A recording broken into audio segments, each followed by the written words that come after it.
It's Jared from Strong Roots Farm. We're getting later into the fall here. The weather's getting cool.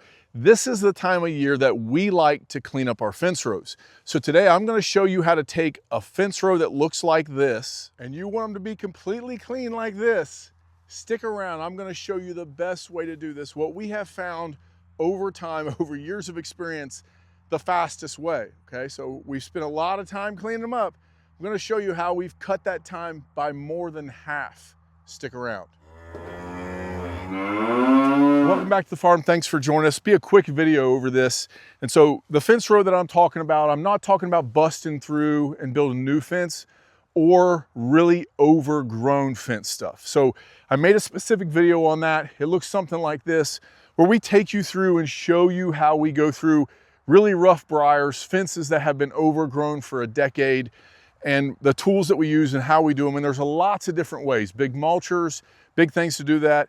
But today's video is specifically gonna be, cleaning up once a year and why we do this and the best way I found, the quickest way I found to do this. So we'll go up to the shop here as we get done moving cows, and I will take you through some of the tools that I think that work really well and what I have found works well and what doesn't work well.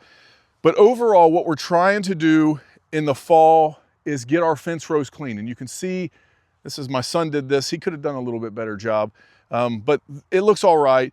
We want to get our fence rows back down to this where there is no grass on our electric fence. Now this is high tensile fence. This is our interior border fence. And so it's 3-wire. It is shut off right now. It's really hard to see. There you go. That's light bouncing off of it. So we got 3 wires. The top 2 are hot. The bottom one is not there. It is a ground wire. But when the grass grows up, it makes our charger have a less voltage. It works less because each piece of grass steals a little bit of electricity from it.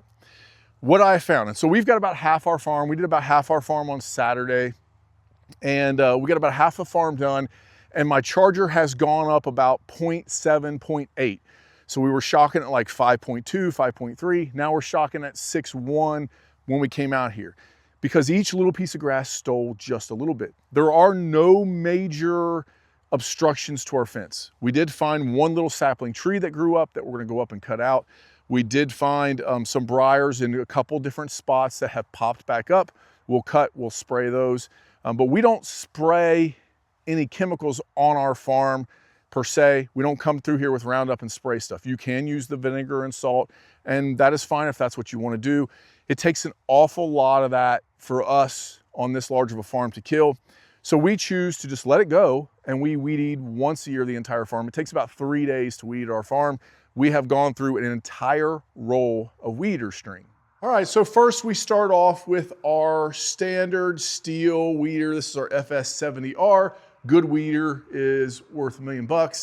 Go ahead, get a good one. Steel will last, Echo are good. There's some other brands that I like, but just buy a good one. Don't buy a Walmart cheap weeder. You're gonna use this a lot on your farm, and this is typically how people clean up fence rows and the main item used. Buy good string as well. That's something that's always recommended.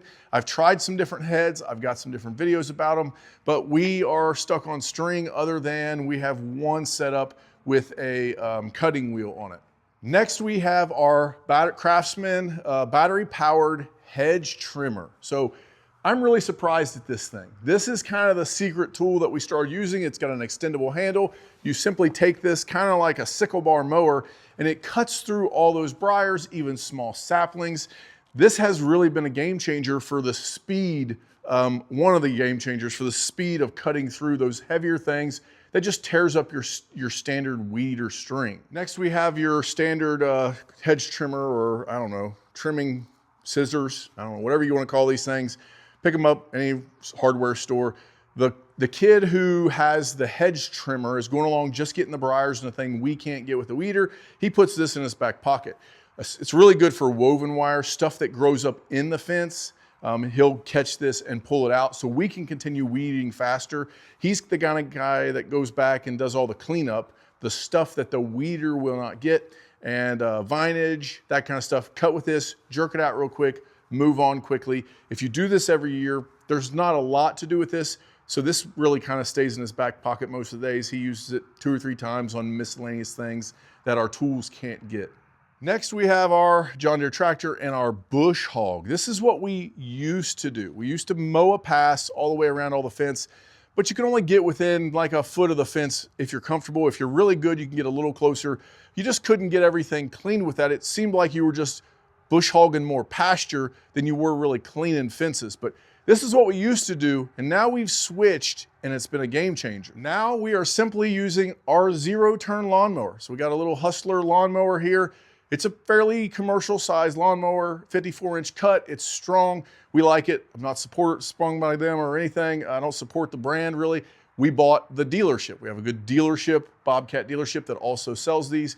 But this has really been a game changer for us because of the 0-turn factor. You can kind of weave around the fence posts, especially on the high tensile. You can get super tight and you can go slow enough that it really cuts it really well. We tend to mow with the deck all the way up, all the way around once, and then put it down to where we would mow our typical lawn and then cut another pass around. It really knocks out 98% of all the work because we're using this, but it's really, really effective on that high tensile fence. Now, the reason we do it, the reason we spend this energy, one, we don't want the chemicals on our farm. And if you want to do that, I'm not going to argue with you because during these 3 days, you could pretty much talk me into doing that. I understand why people spray instead of doing what I'm doing, okay? It's really not an argument for me. It's just what we choose to do, mainly because it's what our customers demand. They want to buy from a farm that doesn't spray any chemicals. Take your opinion there, whatever you want to do. But the reason that we go through and cut it like this is because if we don't, in several years, it will be overgrown. You will get trees grow up. You will get major briar, depending on your land. Whatever your problem weeds are in your area, they'll grow up there, they'll seed out, and they continue to get worse. So we do that. We don't want them to be grown up because the electric fence, mainly, it drags it down. Makes our farm look a little nicer. We don't do it for beautification. I tried that, but you know, you can't do everything. You can't keep everything looking perfect. It's not a golf course, it's an actual farm. But on the flip side of that, we let it go all year long because of the time and the work that it takes, right? So it's not bad. It doesn't really hurt us until we get into August heat. The cattle keep it down when the grass is low, when they can get their head there. When it looks like the rest of our pasture, it tends to be fine. When we get into the spring flush, we will come and bale the fields that we bale, we'll cut them, and then we leave, you know, this 2 or 3 foot swatch that we mowed this time. And then we'll bring the cattle in where we just baled and they'll eat all that down. And that pretty much does it for us in the spring. But in the fall, later fall, when we get into August heat, we just simply can't keep up with it. The weeds grow, the whatever problems we have, and the cattle just don't eat it. Now, the easiest thing would be to have a goat or something like that, but we don't deal with that. We don't have the fence for that. We don't have the control measures for that, or the patience really for goat. We don't have prison fence around here, so we can't keep goats in, and I don't really want to deal with them. But goats would be easier, yes, but today I'm going to show you the easiest and quickest way to do this. And unfortunately, I lost the footage of us physically doing it, so I'm going to have to explain it to you. Now, what we used to do was take the clippers that you saw, okay? So I took you up and showed you the tools there. We would take those weed eater first and go through and weed eat everything. And then we would come back with those hedge trimmer clippers and we would come through and clip what was hard on the weed eater. And so that's kind of an education point for my son. When you're weed eating and it's like getting a little harder, instead of just breaking your string off, trying to snap that off with your weed eater string, let it go, come back with a hedge trimmer. And so you can see some stems there of a briar. And earlier I said we'll go and we'll spray some of those things. We don't actually spray, we paint with a brush chemical that kills the briars. So we're not spraying chemical everywhere, we're just brushing on that one briar. It doesn't even seep into the ground.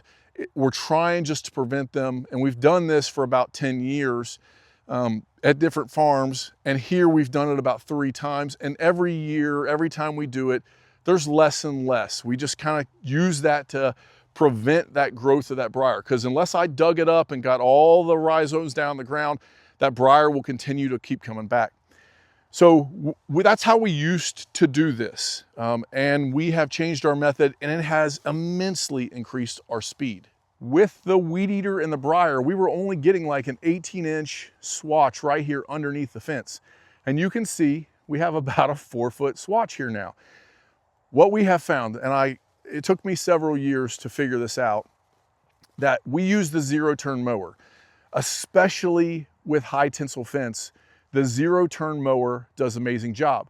So this is with the deck all the way up because the grass was pretty thick. It was just like the rest of this pasture grass. And I didn't really want to mow here where there was vegetation that we could eat. But over here, it was probably a foot out from the fence on both sides. It was just thick and nasty. That zero-turn mower will actually get underneath this fence. So we'll go around these posts as we're going with our zero-turn, and it really cuts down on our weeding because the mower is getting it. So we'll go all the way around the fence, always blowing outward. We'll cut all the way around the fence, and then we'll do it a second time by dropping the mower deck down, blowing out again, and then we come back with the weeder and the hedge trimmer. And I'm telling you, I stuck him on a fence just with the weeder, and while I mowed this, he got maybe 15 feet, 25 feet at the most. While I mowed this, we did this entire fence. It's probably 300 feet right here in the same amount of time that he did 25 feet because we went through first with the zero-turn mower. Now you're losing a little bit, but for the speed of cleaning this up, it's significantly better just to go ahead and clean it up this far out. And this is one huge pro for high tensile fence. The advantages of having high tensile fence over woven wire. So if you're only going to do cattle, I would only ever put in high tensile fence anywhere. I have said before as we built fence that I like woven wire on the exterior and high tensile on the interior, and I do like that, and that is what we have here on this farm. And it does prevent some of our predator pressure when we have chickens out here. So if you have chickens, if you're gonna do those kind of things, the woven wire is good for that. But the high tensile fence, if you're only gonna have cattle, you can have high tensile fence everywhere. Or if you're gonna have cattle and your chickens are gonna be in electric netting, you could only do high tensile fence, and it cleans up so much faster and so much nicer. The zero turn on the woven wire fence does get close, but you still have like a 4 to 6 inch pass where it grows in that fence, and you simply cannot get it with that mower. So you're forced to weed eat the entire length. The other thing that the guys who installed the woven wire fence on this farm, they put the bottom rung on the ground, and we constantly preach against that in all of our fencing videos. Whatever the bridge size, whatever the gap at the very bottom of your fence is, that's how far you leave it off the ground. You want it 2 or 3 inches off the ground so that the weeder can weed eat underneath of it. Now the negative and the criticism I've got for that is, well, then dogs can dig underneath. And that's why I have a rifle. But most of the time what I have found is whatever that bottom square is, if an animal can get through that bottom square, they can just go underneath. But if you keep it 2 to 3 inches off the ground, big animals that can't get through that square aren't gonna go underneath.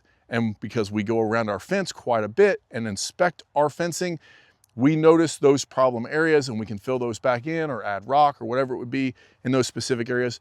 We haven't had that problem everywhere that I have built fence 2 or 3 inches off the ground, and man, does it clean so much faster. Well, there you have it. If you use the zero turn first and then quickly go through with the weeder, leaving the briars, leaving the stuff that the weeder has trouble with, just leave it, weed around it and leave it, come back with a hedge trimmer or have another child, which is what I do, have somebody else coming back through with those hedge trimmers and the hand clippers, put that in your back pocket, go through, whether it's woven wire or high tensile, you clean fence so much faster in that method. So typically, I'm on the mower because I'm dad, and I'll hit this fence, one kid hits it with the weeder, the other the hedge trimmer and the hand clippers, clipping stuff off of the woven wire fence when we're there. Man, we can bust through footage of fence super quick. Now, on this whole farm, because there's about 30,000 feet of fence, because of so many internal fences that we have, it's gonna take us 2 to 3 days, but you can knock it out so much quicker than simply going through with a weeder and hitting it all. Hope that helps you. Appreciate you watching. Like and subscribe. Come along with us. Until next time, Have a good one.